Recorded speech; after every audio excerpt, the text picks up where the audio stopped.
مگر میں آج کی مجلس میں ایک الگ نعمت کا تذکرہ کرنا چاہ رہا ہوں کہ جیسے رب کی یہ سب نعمتیں ہیں تو ایسے ہی اس کی ایک نعمت اولاد بھی ہے۔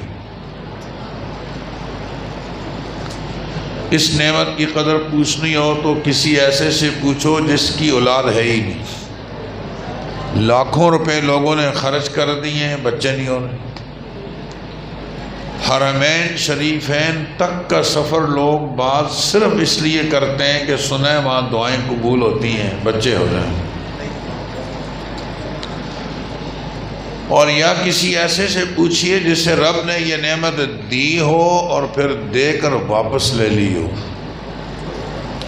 جوانی میں بچہ انتقال کر گیا، وہ جانتا ہے کہ یہ کتنی بڑی نعمت ہے۔ باپ استاد اپنے شاگرد سے خوش ہوتا ہے، اس کو انعام دیتا ہے۔ پیر اپنے مرید سے خوش ہوتا ہے، اس کو انعام دیتا ہے۔ سو اگر ماں باپ یہ چاہتے ہیں کہ اپنے بچوں کو کوئی انعام دیں تو اپنی اولاد کو سب سے زیادہ بہترین گفٹ، سب سے زیادہ بہترین انعام وہ اولاد کی بہترین تعلیم اور تربیت۔ اس سے بڑی کوئی نعمت نہیں، اس سے بڑی کوئی گفٹ، کوئی انعام نہیں۔ لوگ اپنے بڑھاپے کے لیے دنیا میں فکر کرتے رہتے ہیں نا، ایک پلاٹ بک کیا ہوا ہے، بڑھاپے میں کام آئے گا، زمین لے کر گاؤں میں چھوڑی ہوئی ہے، بڑھاپے میں کام آئے گی۔ اپنے مستقبل کو محفوظ کرنے کے لیے، اپنے مستقبل کو محفوظ کرنے کے لیے ہم ایک طرح کا بزنس کر رہے ہوتے ہیں، پلاٹ، مکان، بنگلے، کاریں، بھاریں، یہ وہ۔ میں کہتا ہوں جو آدمی یہ چاہتا ہو کہ میرا مستقبل دنیا اور آخرت دونوں میں محفوظ ہو جائے، اسے چاہیے کہ اپنی اولاد کو تعلیم دے، ان کی بہترین تربیت کا انتظام کرے، انشاءاللہ اس کی دنیا اور آخرت دونوں اچھی ہو۔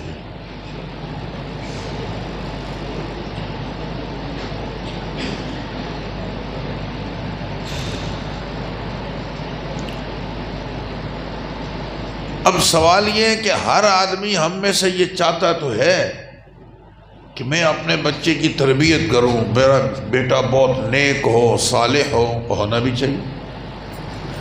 معاف کیجیے گا، آج لوگوں کو یہ شوق تو ہے میرے بچے بہت زیادہ ہوں، 10 بچے میرے، 15 ہیں، 20 ہیں۔ کثرت اولاد بری بات نہیں ہے، مگر اس سے زیادہ ضروری ہے کہ آپ اپنے بچوں کی تعلیم اور تربیت کا انتظام کریں۔ آپ نے محلے والوں کو 100 بچے دیے، 100، سب بدماش، محلے والوں کا جینا حرام کیا ہوا۔ کیا محلے والے خوش ہوں گے؟ آپ کو مبارکباد دیں گے، ماشاءاللہ جی آپ کے 100 بیٹے ہیں، مبارک ہو؟ یا ہر ایک بدعائیں نکال رہا ہوگا، خدا ان کو غرق کرے، نہ ہمیں دین کا چھوڑا نہ دنیا کا چھوڑا، یہ تو ہمارے لیے مصیبت ہے، یہ کب غرق ہوں گے جو ہماری جان چھوٹے۔ اور اگر آپ نے منصوبہ بندی والے تو کہتے ہیں نا بچے 2 ہی اچھے، میں کہتا ہوں بچہ کام کا ایک ہی اچھا،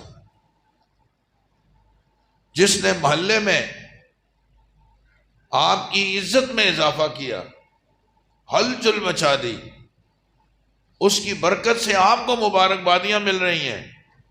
بچہ تو ایک ہی ہے مگر ماشاءاللہ کیا صفات ہیں۔ ہمارے وطن عزیز پاکستان میں وفاق المدارس عربیہ پاکستان کے ناظم اعلیٰ، جو 40 سال کے لگ بھگ عرصہ ہو گیا ہے کہ حضرت وفاق المدارس سے منسلک ہیں۔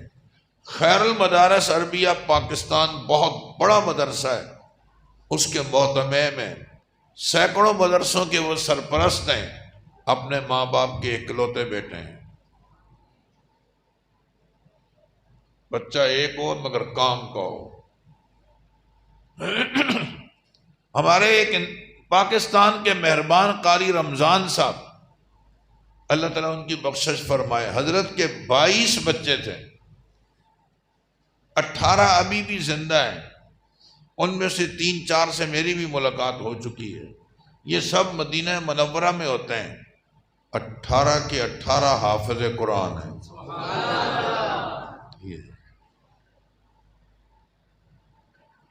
ہمارے حضرت شیخ الحدیث حضرت مولانا سرفراز خان صفدر رحمہ اللہ فرمایا کرتے تھے الحمدللہ میرے سارے بچے حافظ قرآن ہیں، 8-9 حضرت کے بھی ہیں، سوائے میری ایک بیٹی کے، وہ حافظہ نہیں ہے. تو بیان میں آدمی جب کارگزاریاں سناتا رہتا ہے تو حضرت اکثر یہ بات کرتے، ساتھ یہ فرماتے سوائے ایک بیٹی کے، سوائے ایک بیٹی. سب سے بڑی عمر میں وہ بیٹی تھی. اس نے ایک دفعہ کہا ابا جان میں آج آپ کے پاس امتحان دینے آئی ہوں، الحمدللہ آج کے بعد آپ کو یہ کہنے کی ضرورت نہیں ہے کہ میرے سارے بچے حافظ ہیں سوائے ایک بیٹی کے.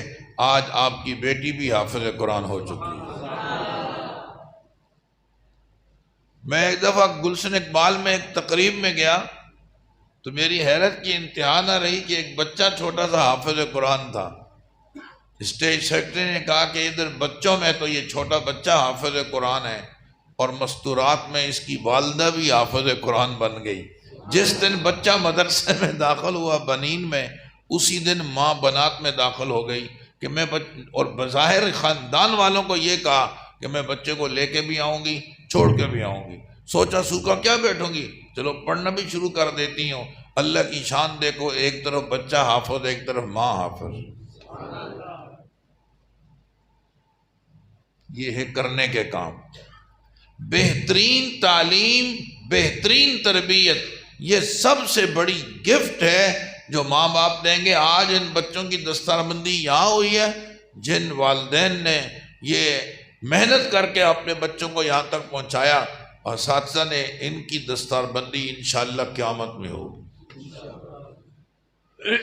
من قرأ القرآن وعمل بما فیہ البس والداہ تاجا یوم القیامہ. اللہ تعالیٰ ایک تاج پہنائے گا، لوگ سمجھیں گے یہ کوئی نبی آ گیا. کہا جائے گا نبی نہیں ہے، عام آدمی ہے، مگر اس نے اپنے بچے کو حافظ قرآن بنایا. بلکہ ہمارے حضرت مولانا یوسف الدانوی شہید رحمہ اللہ فرمایا کرتے تھے حافظ ہونا بھی شرط نہیں ہے. اللہ نے حدیث میں تو ہے من قرأ القرآن، یہاں حفظ کی شرط کہاں ہے؟ من قرأ القرآن شرط ہے وعمل بما فیہ، قرآن پڑھا عمل کیا. البس والداہ تاجا، یہ سارے حافظ بچے اور ناظرہ خواہ ان سب کے والدین کے لیے یہ خوشخبری ہے. البس والداہ تاجا یوم القیامہ، قیامت میں اللہ تاج پوشی کریں گے. سبحان اللہ. ضوءہ احسن من ضوء الشمس، سورج کی روشنی سے زیادہ اچھی روشنی اس کی ہوگی. اپنی اولاد کی تعلیم اور تربیت کی فکر کیجیے. اگر چاہتے ہو کہ یہ اولاد ہمارے لیے نجات کا ذریعہ بن جائے، ان اولاد کی نیکیاں ہمارے کھاتے میں چلی جائیں، اولاد کے حوالے سے ہم سرخرو ہو جائیں، تو اپنی اولاد کو بہترین تعلیم، بہترین تربیت. وقت تو بہت کم ہے، لیکن میں ایک ایسا مضمون شروع کر چکا ہوں کہ اس کو راستے میں چھوڑنا بھی اچھا نہیں لگتا. تو میں آپ کی توجہ چاہتا ہوں. بہترین تعلیم، بہترین تربیت کے لیے ابھی ہم کیا کریں؟ چاہت میری بھی ہے کہ میرا بچہ اچھا بن جائے، آپ بھی چاہتے ہو، مگر ہم کریں تو کیا کریں؟ اس میں کرنے کے بہت سارے کام ہیں. میں ان میں سے آپ کو 5 سے 6 کام بتا رہا ہوں. یہ 6 چیزیں تربیت کا بنیادی اصول ہیں. جو یہ بندہ یہ چاہتا ہو کہ میرے بچے کی بہترین تربیت ہو جائے، اسے چاہیے کہ بنیادی طور پر یہ 6 کام کرے. نمبر 1، اپنے گھر کا ماحول بناؤ. اور میں اپنی ماؤں بہنوں کی توجہ چاہتا ہوں کہ گھر کا ماحول بنانے میں جو کردار وہ ادا کر سکتی ہیں آپ سوچ بھی نہیں سکتے. ان کا ایک ایک جملہ وہ تاثیر رکھتا ہے کہ ایٹم بم کی کیا تاثیر ہوگی۔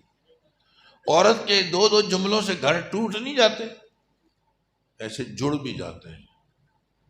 عورت جہاں گھر توڑنے میں ماہر ہے نا، جوڑنے میں اس سے زیادہ ماہر ہے۔ عورت جہاں مرد سے داڑھی کٹوانے میں ماہر ہے، رکھوانے میں اس سے زیادہ ماہر ہے۔ عورت جہاں بچے کو دلاسے ملاسے دے کر بہکانے کے اندر بھی ماہر ہے کہ نہ پڑھائے، عورت نہ چاہے تو بچہ نہیں پڑھ سکتی، وہ اس کو پڑھانے میں اس سے زیادہ ماہر ہے۔ میں عورت کی زبان کی تاثیر کی بات کر رہا ہوں۔ اگر آپ اجازت دیں میں ایک چھوٹا سا لطیفہ سناؤں۔ لطیفہ نہیں ہے، حقیقت ہے، لطیفے کے پیچھے حقیقت نہیں ہوتی۔ یہ جو میں بتا رہا ہوں، میں تو کوشش کرتا ہوں کہ ایسی چیزیں بتاؤں جو میرے ساتھ بیت چکی ہیں۔ میری مسجد کا ایک نمازی تھا، یہ میں بہت پہلے کی بات بتا رہا ہوں، یہ 1990-91 کی بات ہے۔ وہ ہمارا نمازی مسجد میں جمعہ پڑھتا تھا، بس یہی ہمارے ساتھ اس سے تعلق تھا۔ بعض لوگ مولویوں سے، امام سے نا بہت قریب ہو جاتے ہیں، ہوتے وہ سال بھر کے ایک آدھے دن کی نمازی، وہ جمعہ پڑھنے آتا تھا، لیکن تعلق ہم سے اس نے ایسا رکھا ہوا تھا جیسے ہمارا روزانہ کا نمازی۔ میں کہتا یار آپ سے ملاقات ہفتے کے بعد بہت مشکل ہو جاتا ہے، کبھی روز ملنے کی کوشش کرو، چاہے ہمارے پاس بھی ہو۔ اللہ کی شان دیکھو، اس کی شادی ہو گئی۔ میرے خیال میں 3 دن گزرے ہوں گے، دیکھا کہ فجر کی نماز میں پہلی صف میں کھڑا ہے۔ جو ہی میری نظر پڑی تو مجھے ہنسی آ گئی، اس کو مجھ سے بھی زیادہ آ گئی۔ خیر دعا ہو گئی، قریب آیا، کہنے لگا کیسے ہیں آپ؟ میں اللہ کا کرم ہے، آپ ٹھیک ہو؟ آج ماشاءاللہ سنا تھا کہ آپ کی شادی ہوئی، اور یہ سن کر اور اضافی خوشی ہوئی کہ آپ شادی کے تیسرے دن مسجد میں پہلی صف میں کھڑے۔ کہنے لگا یار امام صاحب انشاءاللہ آئندہ آپ مجھے مسجد میں ہی پائیں گے۔ میں نے کہا کیوں، کوئی خاص واقعہ پیش آیا؟ کہنے لگا مت پوچھو، دل جل گیا۔ میں نے کہا یہ عورتیں ایسی باتیں کرتی رہتی ہیں جو دل جلانے والی ہوتی ہیں، جب ہی تو مرد کو صبر کرنے کا اللہ اجر دیتے ہیں۔ ہوا کیا؟ کرنا مت پوچھو، برا حال ہو۔ میں نے کہا اگر واقعہ سنانے والا ہے تو سنا دو، نہیں تو ہم دعائی کر سکتے ہیں اور کیا کریں۔ کہ نہیں سنانے والا ہے۔ ہوا یہ جو واقعہ سنایا اس۔ آج میں صبح صبح اٹھا، اذان کے فوراً بعد میں نے وضو کیا، بیوی کو میں نے بولا جا نماز لیا، تاکہ اس کو بھی پتہ چلے کہ میں نمازی ہوں، ایسا نہیں ہوں، نماز تو میں پڑھتا ہوں۔ میں نے کہا جا نماز لے آؤ، جو بھاگی جانماز لے کے آ گئی۔ میں نے جانماز بچھائی، جانماز مجھے دی اس نے، مگر دیتے ہوئے ایک جملہ کہہ گئی، بس اس نے میرا دل جلا دی۔ اس نے یہ کہا کہ جانماز یہ لو۔ اچھا بات سنو،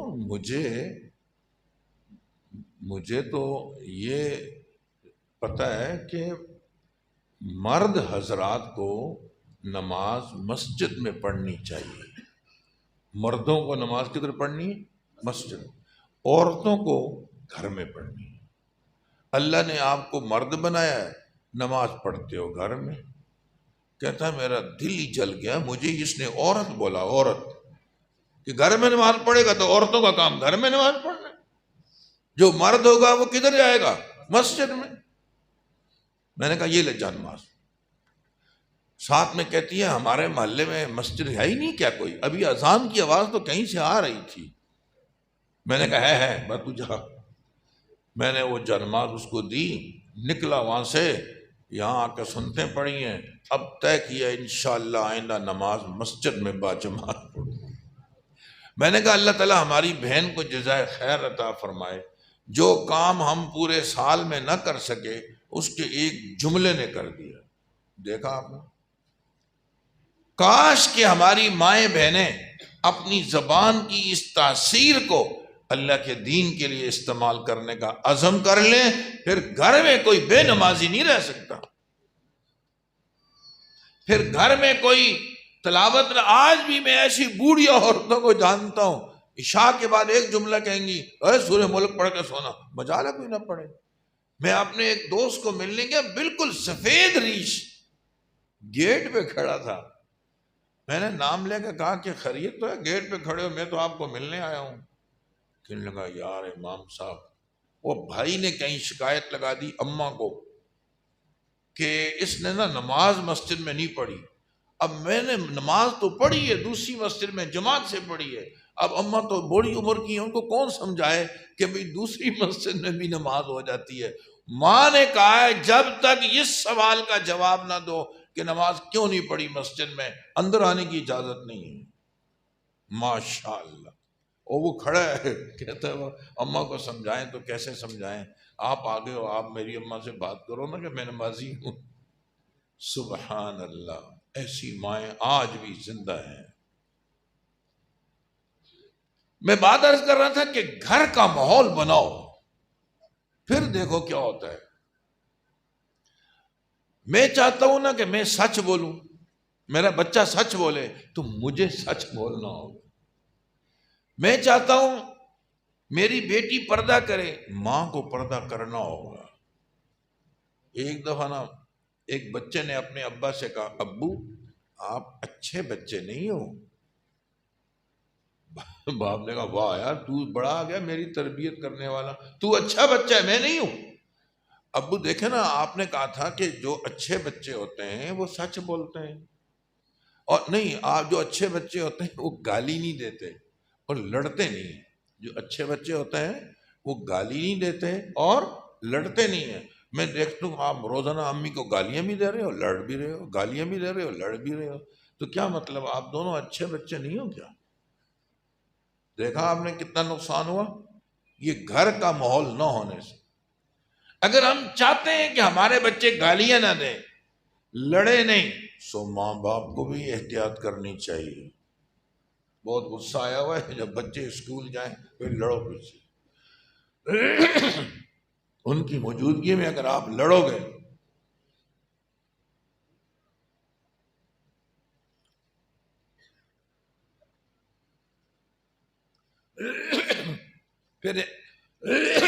پھر ایسی باتیں سننے کو ملیں گی.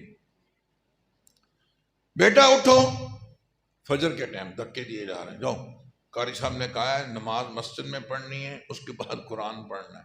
بچہ آدھا سویا ہوا ہے، وہ ہاتھ ہمارے قاعدہ لیا، جس صفحے پہ سبق تھا وہ تو گھر میں ہی رہ گیا، جو دوسرا صفحہ تھا وہ لے کے مسجد میں پہنچ گیا. اچھا مڑ مڑ کے دیکھ رہے ہیں پیچھے، یار یہ عجیب نماز ہے، نہ ابا پہ فرض ہے وہ بھی نہیں اٹھے، نہ بھائی پہ فرض ہے وہ بھی نہیں اٹھے، نہ اماں پہ فرض ہے وہ بھی نہیں اٹھی، بھائی یہ مجھے ہی پڑھنی ہے. بول تو نہیں سکتا وہ مگر آپ نے اس کے دماغ میں ایک سوال چھوڑ دیا ہے. اور اگر آپ خود اٹھ رہے ہیں پھر کہنے کی ضرورت نہیں، اس کو پتا کہ یہ ضروری کام ہے، ابا جو کر رہا ہے. بیٹی مدرسے جانا ہے، جی ابو جاؤں گی، نقاب، دستانے، جرابیں، برقع پورا پیک کر کے مدرسہ. اسی کی بڑی بہن دوپٹہ گلے میں ڈالے ہوئے بازار جا رہی ہیں، ماں نے ساڑی پہنی ہوئی ہے، آدھا جسم ننگا ہے، وہ تقریب میں جا رہی ہیں. یار یہ عجیب بات ہے، وہ بچی سوچتی ہے پتہ نہیں کیسا دین ہے جو میری ماں پہ تو نافذ نہیں ہے، میری بہن پر تو نافذ نہیں ہے، یہ مجھے یہ کرنا ہے. اب قاری صاحب، امام صاحب، مولوی صاحب جتنا مرضی ہے زور لگائیں، لیکن گھر کے اس ماحول نے یہ بتلا دیا کہ بھائی دو رنگیاں ہیں، یہ گڑبڑ ہے. سو اگر ہم یہ چاہتے ہیں کہ ہمارے بچوں کی بہترین تربیت ہو جائے تو سب سے پہلا کام اپنے گھر کا ماحول بنائیے. گھر میں ایسی تمام خرافات کو نکالیے جو آپ کے ان ننھے منھے معصوم بچوں کے لیے نقصان دہ ہوں. آپ نے چاہا نا کہ میرا بچہ حافظ قرآن بن جائے، اللہ مدرسے والوں کو جزائے خیر دے، آپ کے اعتماد کو ٹھیس نہیں پہنچائی، بچے کو حافظ قرآن بنا کر آپ کے حوالے کر دیے. اب آپ اگر ان خرافات کے حوالے ان بچوں کو پھر کر دو گے تو یہ بچے پھر کل حافظ قرآن بھی ہوں گے مگر چہرے پہ داڑھی نہیں ہوگی. یہ حافظ قرآن ہوں گے، سر پہ ٹوپی نظر نہیں آئے گی. یہ حافظ قرآن ہوں گے، پینٹ اور پتلون پہنے ہوئے ہوں گے، یہ حافظ قرآن ہوں گے، ساتھ بدتمیز بھی ہوں گے، یہ حافظ قرآن بھی ہوں گے، نماز کے قریب بھی نہیں جائیں گے۔ یہ تحفہ پھر ماں باپ نے دیا ہے، مدرسے والوں نے تو نمازی، با اخلاق اور اچھی وضاقت، یہ دیکھ لو، تصویر کھینچ کر رکھو کہ یہ وضاقت تھی جب ہم نے آپ کے حوالے کیا۔ مجھے ایک نمازی نے کہا، یہ میں بچوں سے بھی کہہ رہا ہوں، اور نمازی کی بات عبرت والی ہے، مولوی صاحب یہ بچے کو جانتے ہو؟ میں نے کہا ہاں یار، یہ تو فلاں کا بیٹا جو حافظ بھی تھا، بس مت پوچھو، میرا دل جلا دیا اس نے، اتنی ایک من کی گالی دی، کہا کہ بہت اچھا پڑھتا ہے، بہت شاندار قرآن یاد ہے، اور میں نے اس کے پیچھے تراویاں پڑھ دی، نہ اس کا اب یا ٹوپی ہے، نہ چہرے پہ داڑھی ہے، نہ اس کا کرتا شلوار ہے، زندگی میں یہ میری بڑی غلطی ہوئی، میں نے مسجد کے امام کو چھوڑ کر اس کے پیچھے نمازیں پڑھی، اور آج اس کا یہ حال ہے کہ مجھے بتاتے ہوئے شرم آ رہی ہے کہ یہ میرا امام بھی ہے۔ عزیز طلبہ، عبرت کی بات ہے، توبہ کرو، اللہ ایسا برا وقت نہ لائے۔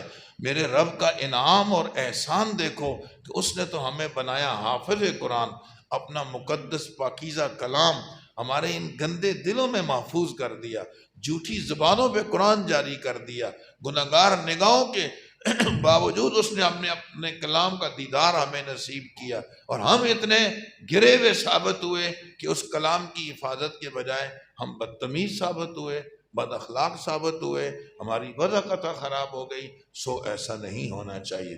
بات لمبی ہو گئی، پہلی بنیادی بات، ہم اگر چاہتے ہیں کہ ہمارے بچے کی تربیت ہو، اس کے لیے پہلا کام کیا کرنا ہے؟ بچوں کے لیے گھر کا ماحول بنانا ہے۔ گھر کا ماحول بنے گا دو چیزوں سے۔ نمبر ایک، گھر میں ایک چھوٹی سی جائے نماز بناؤ، جن کو اللہ نے بڑے بڑے گھر دیے ہیں۔ امام بخاری رحمہ اللہ نے ایک باب باندھا ہے، المساجد فی البیوت، گھروں کے اندر مسجدیں بناؤ۔ ایک کمرہ، عجیب بات ہے، یہ کمرہ، اس میں ٹی وی دیکھتے ہیں، ٹی وی روم ہے، یہ مہمانوں کے لیے ہے، یہ کھانا کھانے کے لیے ہے، یہ بچے یہاں سٹڈی کرتے ہیں، یہ ان بچوں کے لیے ہے۔ یار بچوں کے لیے بیٹھنے کے لیے الگ کمرہ، کھانا کھانے کے لیے الگ کمرہ، ٹی وی دیکھنے کے لیے الگ کمرہ، یہ دین ہی اتنا لاوارث ہے۔ نماز پڑھنے کے لیے گھر میں کوئی کمرہ نہیں ہے، یہ جہاں مرضی ہے پڑھ لیتے ہیں، جائز ہے، بات نہیں بنے گی۔ گھر کے اندر ایک کمرہ مختص کرو، اس میں جائے نماز لکھو، اوپر جائے نماز، ساتھ دو ٹوٹیاں لگاؤ وضو کی جگہ، اور وہاں عورتیں نماز پڑھیں گھر کی، مرد بھی وہاں نفل پڑھا کریں، نفل، رات کو اٹھے ہو تہجد پڑھنے اسی کمرے میں جاؤ، جی دن کو مسجد میں جانا ہے ظہر کے لیے، سنتیں گھر میں پڑھ کے آؤ، فجر کی سنتیں گھر میں پڑھ کے آؤ، عصر کی سنتیں گھر میں پڑھ کے آؤ۔ معصوم بچے دیکھ رہے ہیں کہ گھر میں نماز کی ریل پیل چل رہی ہے، دینی لٹریچر وہاں رکھو۔ وہاں دوسرا کام یہ کرنا ہے کہ دن میں 5 منٹ کوئی کتاب اٹھا کر پڑھ لو، حدیث کی کوئی فضائل اعمال اٹھا لو، معرف الحدیث اٹھا لو، ریاض الصالحین اٹھا لو، کوئی کتاب پڑھو دیکھ کر، اس کا اپنا نور ہے۔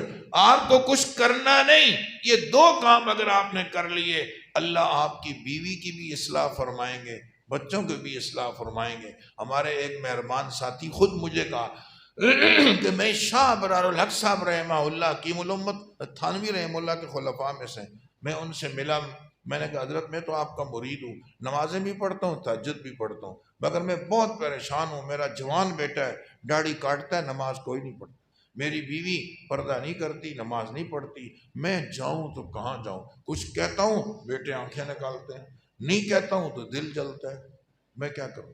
حضرت نے فرمایا کچھ نہیں کہنا، گھر میں جا کر ایک کمرے کو نماز کے لیے مختص کرو، اور وہاں روزانہ تعلیم کرو، تعلیم، اور اللہ سے مانگتے رہو۔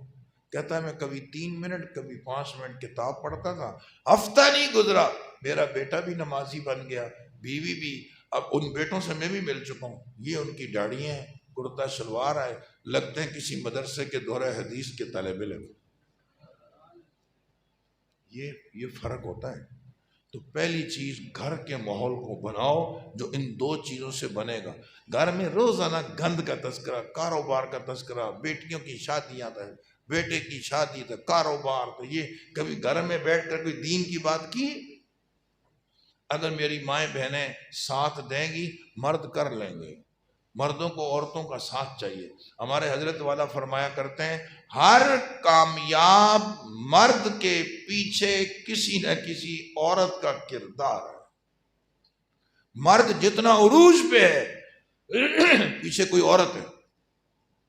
حضرت عمر فاروق رضی اللہ تعالیٰ عنہ کا اسلام ان کی بہن کے حصے میں جا رہا ہے، جہاں اللہ کے نبی صلی اللہ علیہ وسلم کی دعا کار فرما ہوئی وہاں بہن کا کردار بھی ہے۔ امام بخاری رحمہ اللہ اتنے بڑے امام تو نابینا ہو گئے تھے، بچے ہی بچپن میں نابینے ہو گئے تھے، ماں کی دعا نے یہاں تک پہنچایا۔ حضرت حسن بصری کی والدہ نے کہا بیٹا اتنا بڑا ولی اللہ تو کیسے بن گیا؟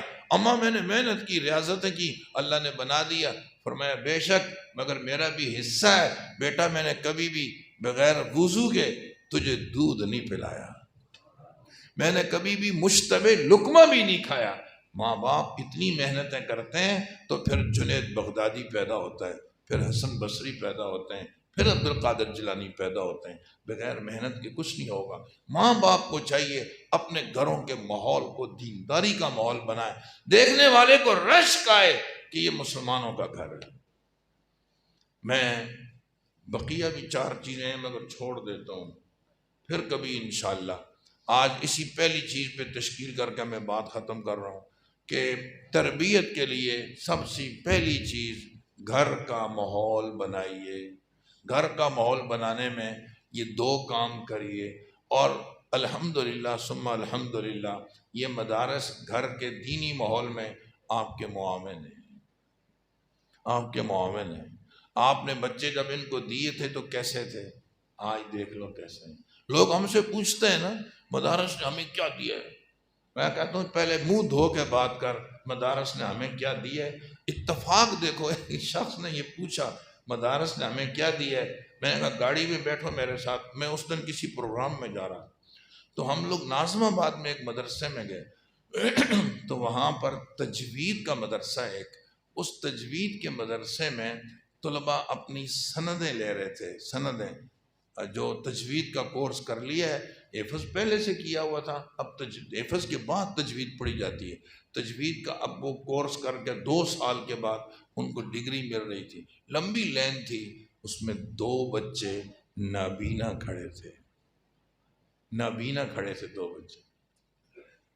میں نے اس کو چپکے سے کہا یہ بچے نابینا تھے، یہ مدرسے کے حوالے ہوئے، مدرسے نے پہلے ان کو حفظ کروایا پھر تجوید پڑھائی، آج ان کے ہاتھوں میں ڈگری رکھی جا رہی ہے۔ یہ بچے اس ڈگری کو پڑھنا تو نہیں جانتے مگر خوش ہیں کہ الحمدللہ ہم حافظ قرآن ہیں اور ہمارے پاس ڈگری ہے۔ اور بھی بتائیں گے مدرسے کیا کرتے ہیں؟ اگر تمہارے پاس ہوتے، یہ کسی چوک پہ اور چوراہے پہ 4 چلانے کی بھیک مانگ رہے ہوتے۔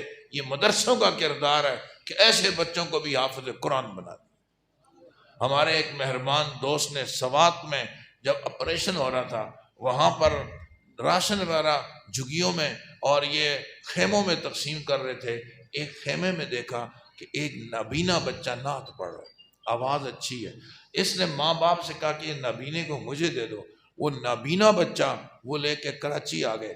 ہمارے دوست نے مولانا عبد الوحید صاحب اللہ تعالیٰ ان کی حفاظت فرمائے، ان کے ادارے میں وہ بچہ داخل ہو گیا۔ آپ حیران ہوں گے اس بچے نے اتنا شاندار حفظ کیا، اتنا شاندار حفظ کیا، پاکستان کی طرف سے مسابقہ مقابلے کے لیے فلسطین گیا وہ بچہ نابینا۔ ماں باپ کو یہ بھی نہیں پتا کہ پاسپورٹ کیا بلا ہوتی ہے اور یہ فلسطین کیا چیز ہے۔ اتنے سادہ لوگ تھے، پشتو بولنے والے، اردو کے 2 جملے نہیں بول سکتے۔ قرآن مجید کی برکت سے وہ نابینا اپنے ابا کو لے کر استاد کو لے کر وہاں پہنچا فلسطین میں اور پوزیشن لے کر واپس آیا۔ ان اللہ یرفع بہذا الکتاب اقواما ویضع بھی آخرین۔ اللہ تعالیٰ اس کتاب کی برکت سے عزتیں عطا فرماتے ہیں دنیا میں بھی اور آخرت میں بھی۔ وہ معصوم سے بچے آپ اندازہ لگائیے جن کے بارے میں ہم سوچ نہیں سکتے کہ یہ آگے کچھ بنے گا، مگر نابینے ابھی آپ نے دیکھا یہاں ایک معذور بچہ پیش ہوا، اللہ اکبر، جو 2 گھنٹے سے زیادہ بیٹھ نہیں سکتا۔ مگر الحمدللہ مدرسے نے اس کو حافظ قرآن، کتنی محنت کی ہوگی استاد نے، حافظ قرآن بنا کر آپ کے ہاتھوں میں دیا۔ آپ نے غور کیا، ایک صاحب نے اپنا بچہ دیا کہ اس کو حافظ بنا دینا، بچے نے ناظرہ پڑھا، باپ کا سایہ سر سے اٹھ گیا، مگر استاد نے اور مدرسے کے محتمم نے باپ کا کردار ادا کیا، بچے کو چھوڑا نہیں، اس کو حافظ قرآن بنا کر عصری تعلیم بھی دلوائی۔ آج اس بچے کی انگلش کی تقریر آپ نے اپنے سامنے سن لی۔ الحمدللہ یہ کارگزاری ہیں۔ یہ نہ پوچھو ہم سے مدرسوں نے کیا کیا ہے۔ آپ کینیڈا میں جائیے، آپ یورپ ممالک میں جہاں جی چاہتا ہے جاؤ، عرب ممالک میں بھی مسجد نبوی میں سب سے زیادہ کلاسیں ہیں حفظ کی، اور مسجد حرام میں بھی کلاسیں حفظ کی بہت زیادہ ہیں۔ ان میں اکثر استاد آپ کے پاکستان کے مدرسوں نے بھیجے ہیں۔ یورپ ممالک کے اندر مسجد کا امام آپ کے پاکستان کے مدرسوں سے فارغ ہے۔ قطر میں آج سے چند سال پہلے قطر کے اندر ایک حافظ نے عشاء کے بعد قرآن تراویح میں شروع کیا، جب سحری کا وقت ہوا تو وہ ناس پہ پہنچا دیا، غلطی کوئی نہیں۔ وہ عرب ہکا بکا رہ گیا کہ دنیا میں ایسے بھی حافظ ہیں۔ اس کی سمجھ میں نہیں آ رہا تھا کہ انعام کیا دوں، دائیں بائیں دیکھا اس نے، کچھ ملا نہیں، جیب سے گاڑی کی چابی نکالی، پھینکی اس کی گود میں، کہا یار یہ تجھے انعام اور ہدیہ ہے، میرے پاس اور کچھ نہیں، معاف کر دینا۔ وہ بچہ آپ کے پاکستان بنو کا رہنے والا تھا اور آپ کے پاکستان کے مدرسے کا فاضل تھا۔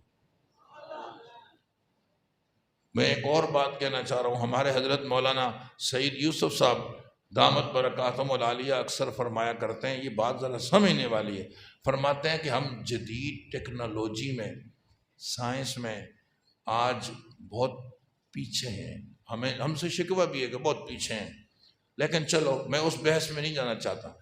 جدید جس عصری تعلیم پہ کروڑوں روپے حکومت کے بھی لگ رہے ہیں، آپ کے بھی لگ رہے ہیں، جی لاکھوں روپے کی فیس ماہانہ دیتے ہو، آپ اپنے بیٹے کو انگریزی ریاضی کا استاد لے کر اس کو پڑھاؤ، وہ کتنی فیس لے گا میٹرک پاس میں، میٹرک کروانے کے لیے، اور آپ مدرسے میں کتنی فیس دیتے ہو دیکھ لو۔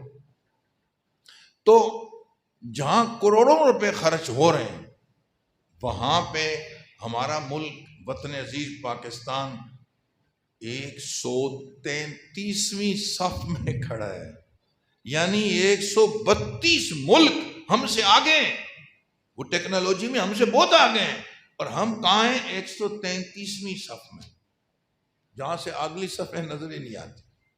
ہم اتنا پیچھے ہیں کروڑوں روپے خرچ کر کے بھی۔ اور مدارس دینیہ نے تو اپنے ذمہ یہ نہیں لیا نا کہ ہم آپ کو ڈاکٹر تیار کر کے دیں گے، ہم انجینئر تیار کر کے دیں گے۔ مدارس نے اپنے ذمہ یہ کام لیا ہے، ہم آپ کو قرآن، آپ کے بچوں کو قرآن سکھائیں گے۔ مدارس نے یہ کام لیا ہے اپنے ذمہ، ہم آپ کو مفسر، محدث، فقیہ، صرفی، نحوی یہ لوگ بنا کر دیں گے۔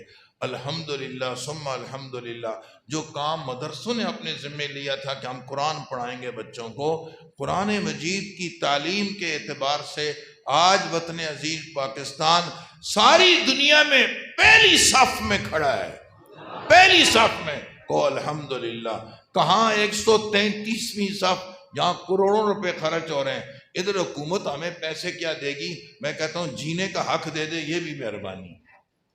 وہ تو ان کے بس میں آئے ہمارا گلا ہی دبا دیں، ان کے بس میں آئے تو یہ ٹوپیاں ان کے لیے زہر قاتل ہیں۔ توپ میں اتنی طاقت نہیں جتنی میرے رب نے ان ٹوپیوں میں رکھ دی ہے، ان قائدوں میں رکھ دی ہے، وہ اتنے خوف زدہ ہیں کہ کیا مصیبت ہے۔ آپ نے مدرسوں پہ اعتماد کیا، ساتھ میں الزام بھی لگائے، کھا جاتے ہیں، خود ہی کھا جاتے ہیں، کہاں کام کرتے ہیں۔ میں کہتا ہوں سارے الزام ہم میں منظور ہیں، یار 100% ہم نہیں کام کر سکتے، ہم سے غلطیاں ہوئی ہیں اور ہو رہی ہیں، اللہ ہمیں معاف فرمائے۔ ان ساری غلطیوں کے باوجود آپ نے جو اعتماد کیا، ہم نے جو نتیجہ پیش کیا ہے، اس میں ہم نے آپ کو اتنا مایوس نہیں کیا، دنیا کے سامنے ہم نے آپ کو ذلیل نہیں کیا۔ وہاں آپ 133ویں صف میں کھڑے ہو، پوچھ بھی نہیں سکتے ہو میرے پیسے فیسیں جو میں نے دی علاقوں کہاں گئی، اور یہاں آپ 10 الزام بھی لگاتے ہو، مگر ہم نے آپ کو عزتیں دی ہیں، آپ پہلی صف میں ہو۔ اور یہ جملہ میں اپنی طرف سے ایسے نہیں چھوڑ دیا۔ آج سے چند سال پہلے ایک سیمینار ہوا جدہ میں، جس میں تمام اسلامی ممالک کے بڑے بڑے لوگ شریک تھے. ہمارے وطن عزیز پاکستان کے وفاق المدارس کے ناظم مولانا قاری حنیف جلندری صاحب بھی اس میں موجود تھے. اچھا ایجنڈا کیا تھا؟ پوری دنیا میں سب سے زیادہ حافظ کون سے ملک میں تیار ہوتے ہیں؟ ایک لمبی کہانی ہے، میں جو مختصر بتا رہا ہوں. بالآخر یہ فیصلہ ہوا کہ سب سے زیادہ حافظ قرآن وطن عزیز پاکستان میں تیار ہوتے ہیں. 1,00,000 کے قریب حافظ اس سال صرف وفاق المدارس نے امت کو دیے ہیں. جو اس کے علاوہ جماعت اسلامی والے بھی حافظ بنا رہے ہیں، اہل حدیث والے حضرات بھی حافظ بنا رہے ہیں، اور بریلوی مکتبہ فکر سے تعلق رکھنے والے بھی حافظ بنا. میں ان کی بات نہیں کر رہا، تبلیغی جماعت والے بھی حافظ بنا رہے ہیں. وفاق سے الحاق نہیں ہے ان کا، دیگر تنظیموں کے اپنے اپنے وفاق بنے ہوئے ہیں. وفاق المدارس نے اتنا 1,00,000 دیے ہیں تو دیگر تنظیموں نے کتنے دیے ہوں گے؟ آج بھی آپ دیکھ لو، اللہ نے اتنی عزت دی. حضرت اس وقت یہ فیصلہ ہوا کہ بھائی ان کو انعام میں ایک شیلڈ دی جائے کہ یہ سب سے زیادہ حافظ پاکستان میں تیار ہو رہے ہیں. حضرت نے وہ شیلڈ لا کر خیر المدارس ملتان کے دفتر میں آویزاں کی ہوئی ہے. میں خود دیکھ کر آیا ہوں، آپ بھی دیکھ لو. اس لیے عزیز دوستوں اور بزرگوں، مدارس کو بوجھ نہ سمجھو. اللہ کی قسم یہ میرے اور آپ کے محسن ہیں. اگر میرے گھر میں آج کوئی کلمہ گو مسلمان موجود ہے، پیچھے مدرسہ ہے، پیچھے مدرسہ ہے. یہ ان کی برکت سے علوم محفوظ ہو گئے، ان کی برکت سے قرآن مجید، بخاری، ترمذی. جی ہمیں کیا پتہ کیا ترمذی. میں نے ایک دفعہ ایک بہت بڑی جگہ پہ جانا، وہ جمعہ پڑھایا، 2-3 منزلہ مسجد فل تھی، بازار تھا قریب میں، مدرسہ تھا ایک، وہاں ختم بخاری کا پروگرام تھا. تو مجھے کہا ادھر ختم بخاری کرواؤ پھر جمعہ بھی پڑھا دیں آپ. میں نے کہا کیوں نہ دونوں کام اکٹھے کر لیں کہ جمعے میں ختم بخاری بھی ہو جائے گا، جمعہ بھی ہو جائے گا. ایک ہی بیان کافی ہے، 2 بیان نہیں ہوں گے. تو اس نے کہا کہ ٹھیک ہے یہ ہو جائے. جمعے میں بخاری ہم نے آگے رکھی اور سبق شروع کر دیا. تو وہ نزع الموازین القسط، ایک فکر آخرت کی باتیں چند میں نے کی. مجمع بہت تھا. میں نے آخر میں لوگوں سے کہا یہ بتاؤ تم نے کبھی بخاری شریف دیکھی ہے؟ تو اکثر لوگوں نے کہا ہم نے نہیں دیکھی. تو میں نے وہ کتاب بالکل یوں اٹھائی، میں نے کہا یہ بخاری شریف ہے اور یہ اس کی 1 جلد ہے. اس طرح کی 2 جلدیں ہمارے مدرسے میں پڑھائی جاتی ہیں. اب تو بشرا والوں نے 4 جلدیں نکال دیں. اور میں نے کہا یہ تو بخاری ہے، اس کے ساتھ ترمذی بھی ہے، مسلم بھی ہے، ابو داؤد بھی ہے، نسائی بھی ہے، ابن ماجہ بھی ہے، طحاوی بھی ہے، موطا امام مالک بھی ہے، موطا امام محمد بھی ہے. یہ صرف ایک کلاس کی کتابیں، اور اتنی موٹی موٹی بھوکھا آدمی وہ کتابیں اٹھا نہیں سکتا. یہ ہمارے مدارس میں پڑھائی جاتی ہیں. ان کتابوں کے نام اور یہ کتابیں زندہ ہیں ان مدرسوں کی برکت سے، مدرسوں کی برکت. آج اعلان ہو جائے اس سال کوئی مدرسہ اپنا حافظ کسی مسجد کو نہیں دے گا. وزیر اعلیٰ سندھ اس سال حفاظ دیں تاکہ لوگ تراویحاں پڑھیں. اسلامی ملک کے سربراہی ہے نا، یہ سب مسلمان رہتے ہیں تو ہماری ضرورت، ڈاکٹر ہماری ضرورت ہے نا، انجینئر ہماری ضرورت ہے نا، مستری مزدور ہماری ضرورت ہے. تو کیا حافظ قرآن عالم دین ہماری ضرورت نہیں ہے؟ دیگر ضرورتیں حکومت پوری کر رہی ہے تو اس ضرورت کو پورا کرنا ان کی ذمہ داری نہیں ہے؟ جو ضرورتیں یہ پوری کر رہے ہیں ان کے ساتھ ان کا دایاں بازو بننا چاہیے یا یہ کہ ان کے گلے دبوچنے چاہیے؟ عزیز دوستوں اور بزرگوں، ہمیں ان کے تعاون کی ضرورت نہیں، ہمیں آپ کی محبتیں چاہیے.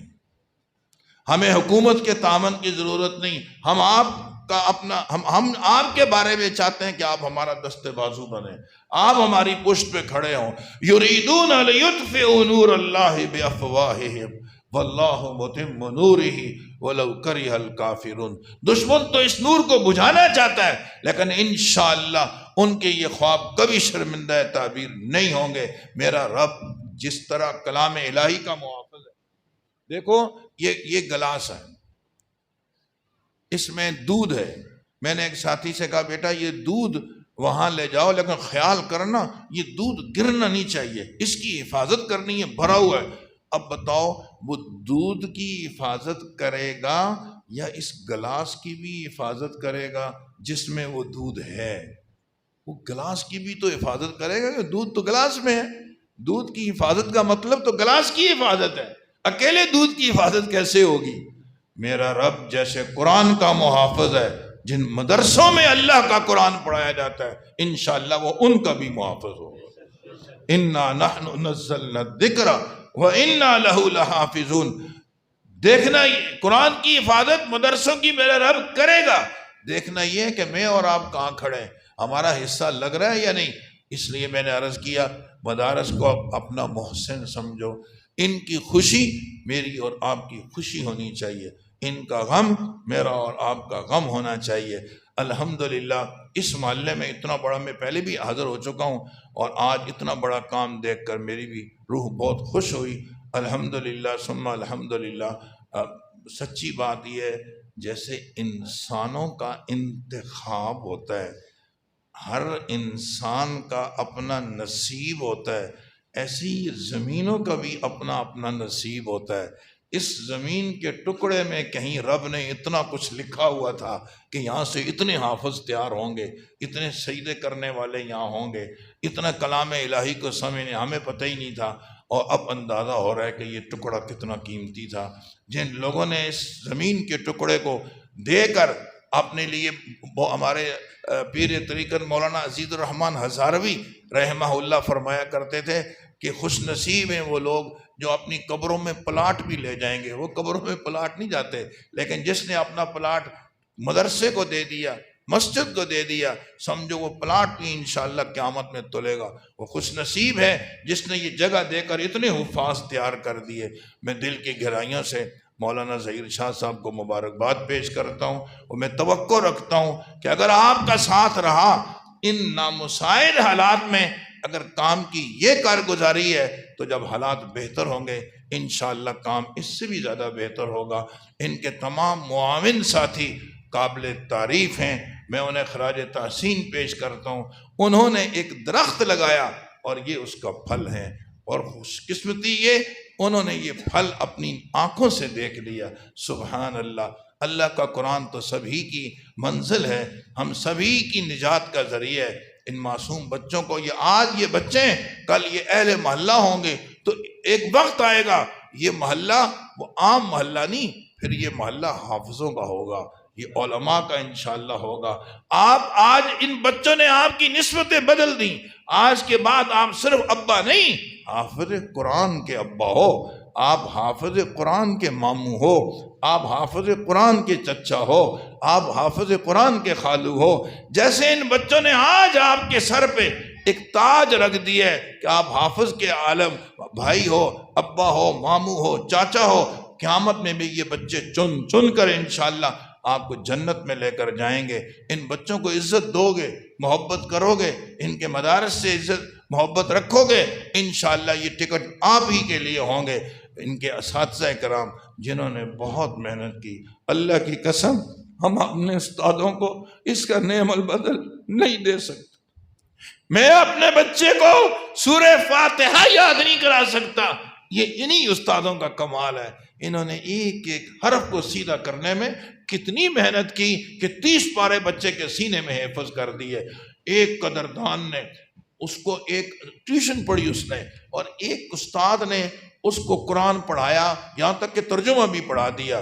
وہ رو پڑا، وہ اس کے سمجھ میں نہیں آ رہا تھا، یار میں اور پورا قرآن میرے سینے میں، میں نے ترجمہ بھی پڑھ لیا، استاد کو میں کیا دوں. جو لوگ قدردان ہیں آپ یقین کریں، اس کو 2 کروڑ روپے کا فلیٹ 5 کمرے پر مشتمل اس نے اس کو لے کر دیا، اور کہا معاف کرنا میں آپ کا حق ادا نہیں کر سکتا. پھر بھی معذرت کی. میں یہی کہہ رہا ہوں پھر بھی حق ادا نہیں ہو سکتا. یہ اتنے عظیم لوگ ہیں، جبکہ ہم کیا دیتے ہیں.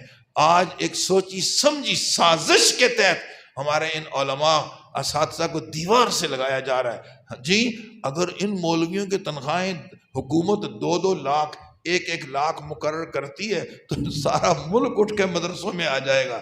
سب لوگ عالم حافظ بننا چاہتے ہیں. یہ تو صرف مادیت سے متاثر ہو کرنا ہے.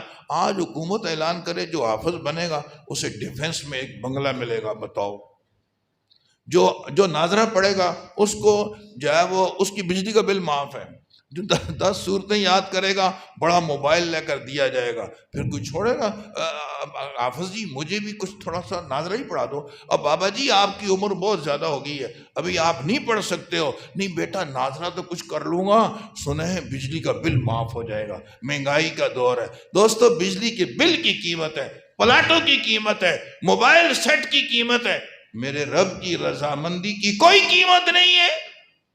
وَرِضْوَانٌ مِّنَ اللَّهِ اکبر، اللہ کی تھوڑی رضا بھی بہت بڑی چیز ہے، اس لیے مادیے سے متاثر نہ ہو، یہ خود جان بوجھ کر علماء کو دیوار سے لگایا جا رہا ہے تاکہ لوگ ادھر کم سے کم جائیں، لوگ ادھر کم سے کم جائیں، بس یہ مقصد ہے۔ مگر قابل تعریف ہیں وہ مسلمان کہ اتنی دھمکیوں اور اتنے مشاہدوں کے باوجود بھی آج مدرسوں میں جگہ ہی نہیں ہے، جس مدرسے میں جاؤ وہ جگہ نہیں ہے، جگہ نہیں ہے، گلی گلی مدرسے کھل گئے مگر ہمارے پاس جگہ نہیں، اتنے مسلمان اپنے بچوں کو دین پڑھانا چاہتے ہیں، اور انشاءاللہ یہ جذبہ اور شوق بڑھتا چلا جائے گا۔ آپ کے تعاون کا بہت شکریہ، میں مولانا ظہیر شاہ صاحب کی طرف سے بھی آپ کا مشکور ہوں کہ آپ نے انہیں بہت محبت دی، اور ماشاءاللہ اتنی بڑی تعداد میں طلباء کا یہاں پڑھنا، بچیوں کا پڑھنا، یہ خوش آئند بات ہے۔ آپ نے بہت توجہ سے میری گزارشات کو بہت دیر تک سنا، اللہ تعالیٰ اس کے بدلے میں آپ کو دنیا اور آخرت کی عزتیں عطا فرمائے، بار بار حرمین شریفین کی زیارت نصیب فرمائے، وآخر دعوانا ان الحمدللہ رب العالمین۔